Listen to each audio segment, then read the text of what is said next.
योग विद्या हमारे प्राचीन ऋषियों द्वारा अपनाई गई ऐसी साधना पद्धति है जिन साधना पद्धति को अपनाकर जीवन के लक्ष्य मोक्ष की प्राप्ति संभव है। योग के किसी भी मार्ग ज्ञान कर्म भक्ति को अपनाकर लक्ष्य तक पहुंचा जा सकता है।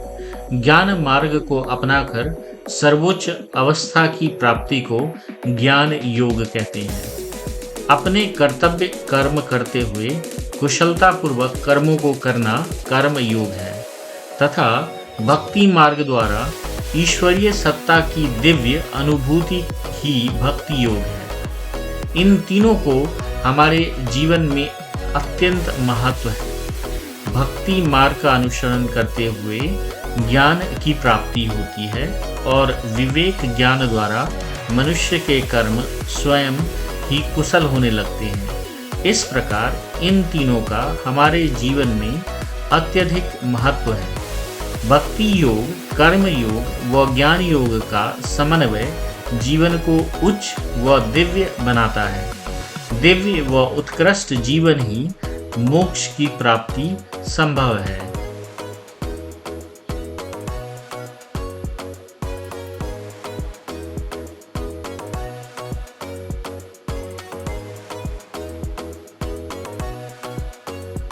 रागात्मिक भक्ति नवधा भक्ति की चरम अवस्था कही जा सकती है।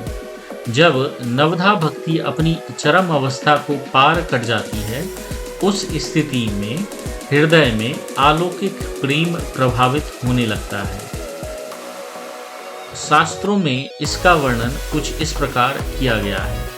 रसानुभाविका आनंद शक्तिदा रागात्मिका, अर्थात दिव्य भगवत प्रेम रस यानी आनंद रस का अनुभव कराने वाली भक्ति विशेष को रागात्मिक भक्ति कहते हैं। रागात्मिक भक्ति नवधा भक्ति की साधना के पश्चात प्राप्त दिव्य अलौकिक आनंद की अनुभूतिक अवस्था है। इस अनुभव गम्य अवस्था में भक्त को ईश्वर की झलक यत्र तत्र जहाँ तहाँ ही मिल जाती है। भगवान की झलक उसे कभी जल में, कभी थल में, कभी आकाश में, कभी मेघों में, कभी पेड़ों में, कभी पत्तों में, कभी बाहर, कभी अपने अंतःस्थल हृदय में उनकी झलक मिलने लग जाती है। भक्त का चित्त उन्हीं रूपों में रमने लगता है। इसी अनुभूति की अवस्था का नाम रागात्मिक भक्ति है। अहेतुकी या पराभक्ति साधक की उत्कृष्ट और अंतिम पराकाष्ठा ही पराभक्ति है। पराभक्ति के उपासक और उपास्य एक हो जाते हैं, द्वैत भाव समाप्त हो जाता है। अतः कहा जा सकता है कि पराभक्ति में आराध्य व आराधक एक हो जाते हैं तथा द्वैत का भाव मिट जाता है। केवल ध्येय मात्र की प्रतीति रहती है। साधक को ब्रह्म का साक्षात्कार हो जाता है। भक्ति का अर्थ परिभाषा भक्ति के विविध रूप का अध्ययन।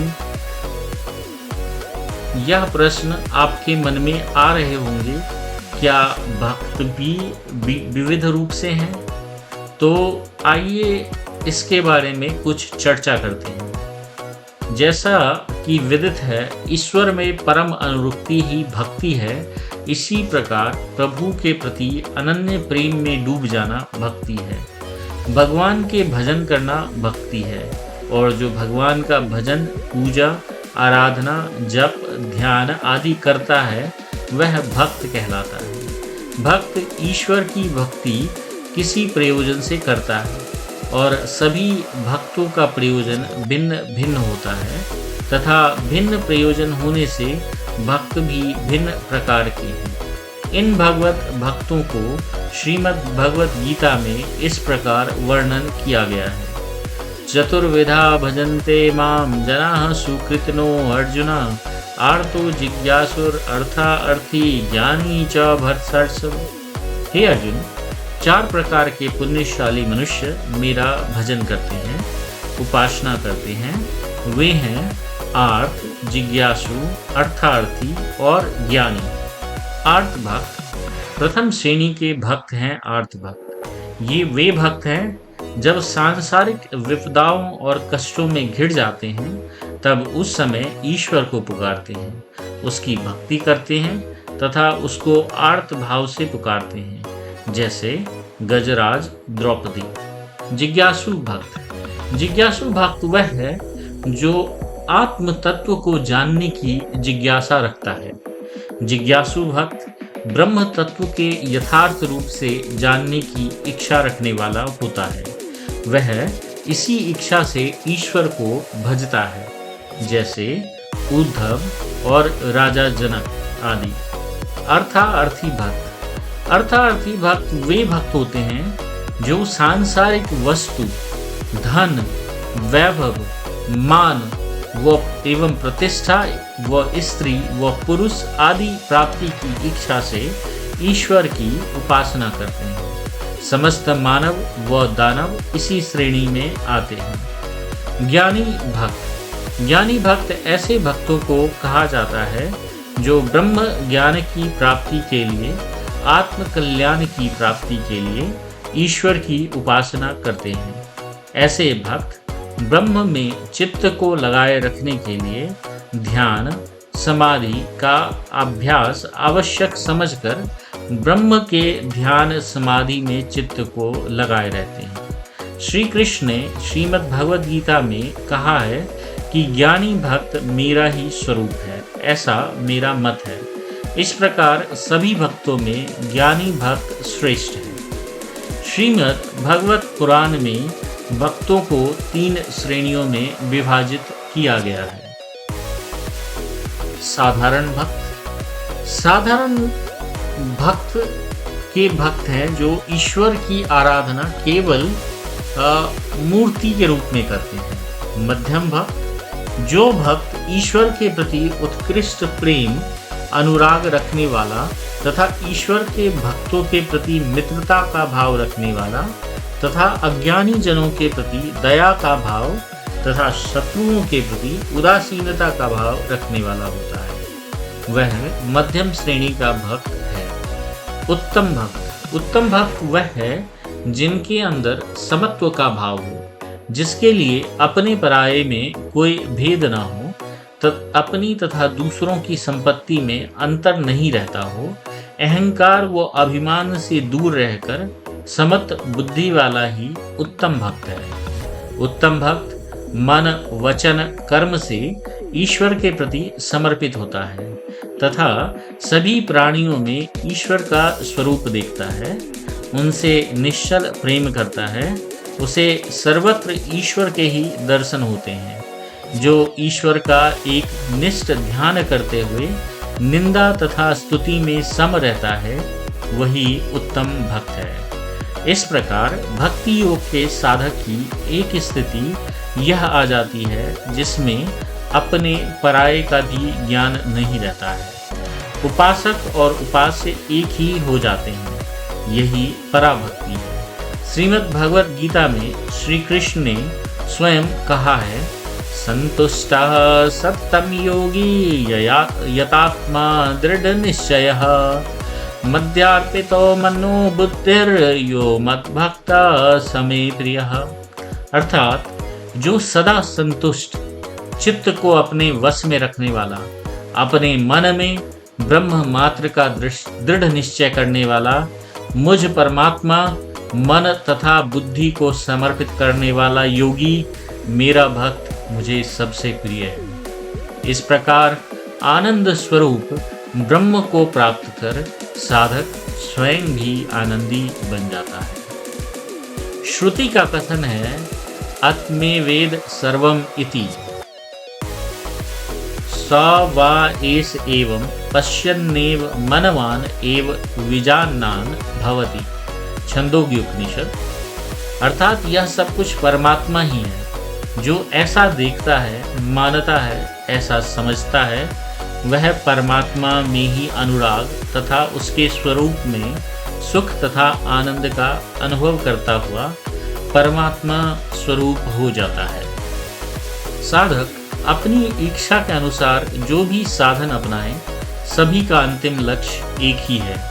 जिस भी मार्ग को अपनाएंगे लक्ष्य तक अवश्य पहुंच जाएंगे।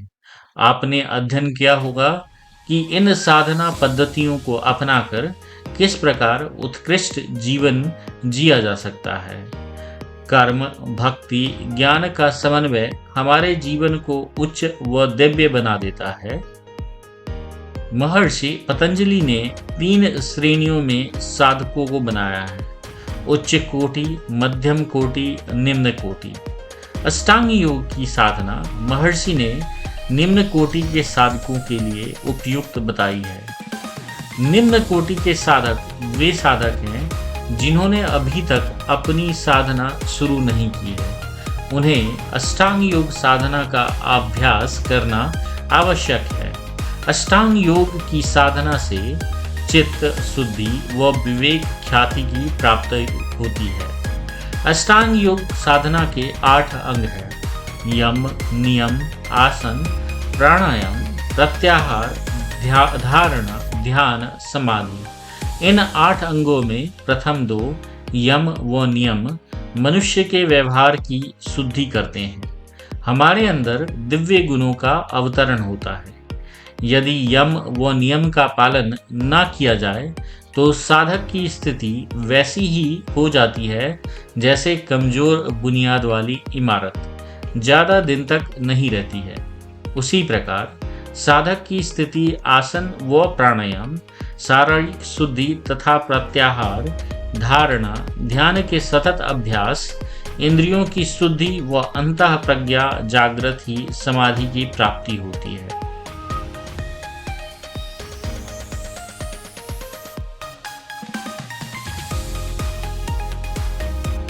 महर्षि पतंजलि ने दूसरी श्रेणी मध्यम कोटि के साधकों के लिए बताई है, जिसके लिए योग की साधना बताई गई है।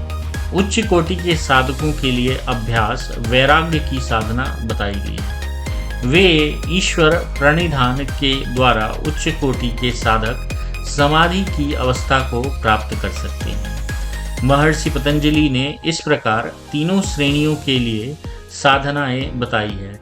निम्न कोटि के साधकों के लिए अष्टांग योग की साधना बताई है। अष्टांग योग की साधना से ज्ञान की प्राप्ति होती है और अज्ञानता छूट जाता है। इस साधना से चित्त शुद्ध होता है। चित्त शुद्ध होने पर ही विवेक ज्ञान की प्राप्ति होती है। अध्यात्म विद्या में योग का महत्वपूर्ण स्थान है, जिसके माध्यम से मोक्ष संभव है। मोक्ष की प्राप्ति के लिए योग के अनेक स्वरूपों की चर्चा शास्त्रों और ग्रंथों में की गई है। इनमें कर्म योग, भक्ति योग, ज्ञान योग आदि हैं। इन्हीं उपायों में से महर्षि पतंजलि ने चित्त की शुद्धि के लिए व विवेक ख्याति की प्राप्ति के लिए अष्टांग योग का मार्ग बताया है, जिसका वर्णन उन्होंने साधना पाद में कुछ इस प्रकार किया है: योगानुष्ठान दशुदक्षये ज्ञान दीप्तराय विवेक ख्याते है। अर्थात योग के 8 अंगों का अनुष्ठान करने से चित्त के मल का अभाव होकर वह सर्वथा निर्मल हो जाता है। उस समय योगी के ज्ञान का प्रकाश विवेक ख्याति तक हो जाता है, अर्थात उसे आत्मा का स्वरूप बुद्धि, अहंकार और इंद्रियों से सर्वथा भिन्न प्रत्यक्ष दिखाई देता है। अष्टांग योग के साधनों से चित्त शुद्ध होने पर विवेक ज्ञान प्राप्ति होती है। महर्षि पतंजलि ने समाधि पाद के अगले सूत्र में अष्टांग योग का वर्णन कुछ इस प्रकार किया है: यम नियम आसन प्राणायाम प्रत्याहार धारणा ध्यान समाधो अष्टांग वांगनी। अर्थात यम, नियम, आसन, प्राणायाम, प्रत्याहार, धारणा, ध्यान व समाधि ये योग के 8 अंग हैं, जिन्हें अष्टांग योग कहते हैं। इन 8 अंगों का अनुष्ठान करने से चित्त की शुद्धि होकर विवेक ज्ञान का प्रकाश होता है। इन साधनों को कर्म से साधने पर चित्त शुद्ध हो जाता है। यम के साधने से व्यवहारिक आचरण शुद्धि होती है। नियमों के साधने से आंतरिक अनुशासन व व्यवहार की शुद्धि होती है। आसन व प्राणायाम के अभ्यास से शरीर की शुद्धि होती है। श्वासों व नाड़ियों की शुद्धि होती है। प्रत्याहार से इंद्रियों की शुद्धि होती है। धारणा, ध्यान, समाधि के अभ्यास से चित्त निर्मल होकर सत्य स्वरूप आत्मा का ज्ञान हो जाता है।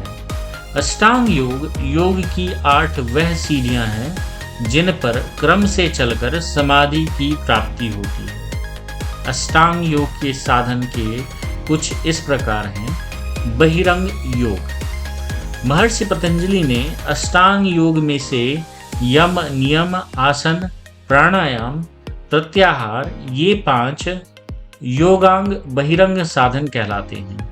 ये 5 योगांग ब्रह क्रियाकलापों से संबंधित होने के कारण तथा विभूति प्राप्त करने के लिए बाह्य साधनों के रूप में प्रयुक्त होने व अंतरंग साधनों की सिद्धि के लिए दृढ़ आधार रूप भूमिका तैयार करने के कारण इन्हें बहिरंग साधन कहते हैं। इसके अतिरिक्त योग साधना में नवदीक्षित साधकों के सामान्य अभ्यास के लिए ये महत्वपूर्ण होते हैं, इसलिए इन्हें बहिरंग साधन कहा गया है।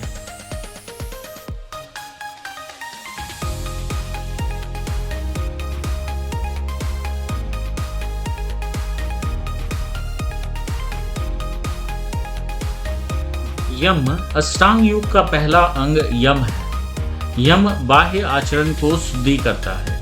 मनुष्य का चरित्र शुद्ध होने पर ही वह साधना में प्रवृत्त हो सकता है, अन्यथा नहीं। यम द्वारा अच्छे संस्कारों का उदय होता है। शास्त्रों में यम को इस प्रकार परिभाषित किया गया है। यम शब्द की उत्पत्ति संस्कृत के 2 धातुओं से मानी गई है। यम उपप्रमेय। यम उपप्रमेय का अर्थ है ब्रह्म में रमन करना। यम बंधने। यम बंधने का अर्थ है सामाजिक बंधन। यमयन्ति, निवत्यन्ति, निर्वत्यन्ति इति यमा। अर्थात जो अवांछनीय कार्यों से मुक्ति दिलाता है, निवृत्ति दिलाता है, वह यम कहलाता है। त्रिशिखी ब्रह्मोनु उपनिषद के अनुसार देह इंद्रियेषु वैराग्यम यम इति उच्यते बुधे। अर्थात यम शरीर और इंद्रियों में वैराग्य की स्थिति है, ऐसा बुद्धिमान लोग मानते हैं। यम्यते नियम्यते चित्त अनेन इति यमः। अर्थात चित्त को नियम पूर्वक चलाना यम कहलाता है। इस प्रकार यम एक प्रकार का संयम है।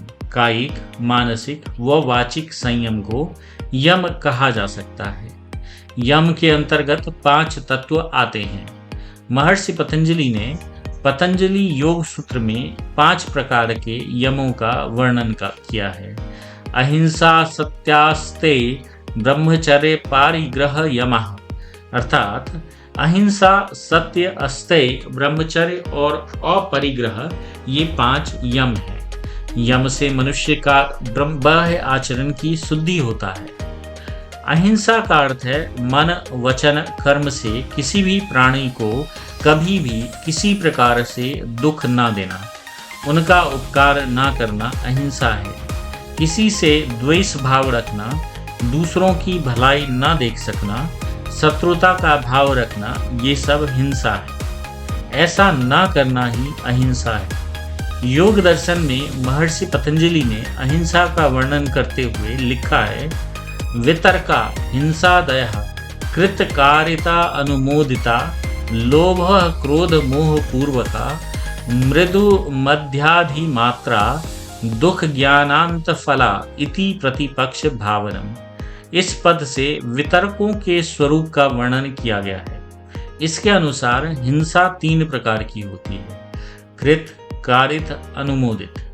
कृत स्वयं की हुई, कारित आज्ञा देकर कराई हुई, अनुमोदित अनुमोदित की हुई, बहुत अच्छा किया, ठीक किया।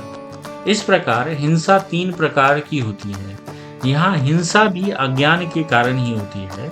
जबकि परम ब्रह्म परमात्मा को जानने वाले ज्ञानी पुरुष सभी प्राणियों में उसी ईश्वर के स्वरूप को देखता है। सभी में एक तत्व के दर्शन करने वाले सत्पुरुषों का किससे बैर व किससे मोह अर्थात वह ज्ञान प्राप्त होने पर भेद बुद्धि समाप्त हो जाता है। इस प्रकार जब योगी पूर्णतया अहिंसा प्रतिष्ठित हो जाता है तब हिंसक से हिंसक प्राणी भी उससे बैर त्याग देता है, अहिंसक हो जाता है, जिसका वर्णन महर्षि ने इस प्रकार किया है।